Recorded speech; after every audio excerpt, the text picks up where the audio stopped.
కాంగ్రెస్ ప్రభుత్వం తీసుకొచ్చిన భూభారతి భూహారతిగా మారిందని మాజీ మంత్రి హరీష్ రావు విమర్శించారు. అవినీతి అక్రమాలు అడ్డగోలు వసూలుకు పాల్పడుతున్నారని ఆరోపించారు.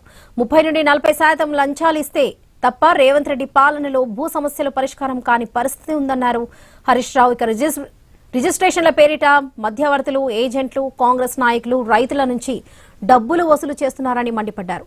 అధికారంలోకి వస్తే 3 నెలల్లో భూ సమస్యలు పరిష్కరిస్తామన్న హామీ ఏమైందని సీఎం రేవంత్ రెడ్డిని హరీష్ రావు ప్రశ్నించారు.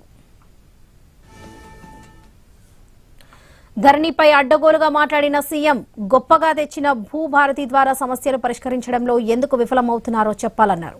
కాంగ్రెస్ ప్రభుత్వం తెచ్చిన రెవెన్యూ సంస్కరణలు చెత్తగా ఉన్నాయన్నారు. కాంగ్రెస్ నాయకులు రియల్ ఎస్టేట్ బ్రోకర్లకు భూభారతి మంగళహారతైందని విమర్శించారు. అవసరానికి భూములు అమ్ముకోలేక, అధిక వడ్డీకి రుణాలు తీసుకోలేక రైతులు ఆత్మహత్యలు చేసుకుంటున్నారని ఆవేదన వ్యక్తం చేశారు. ప్రభుత్వం పెండింగ్ లో ఉన్న భూ దరఖాస్తులను వెంటనే పరిష్కరించాలని హరీష్ రావు డిమాండ్ చేశారు.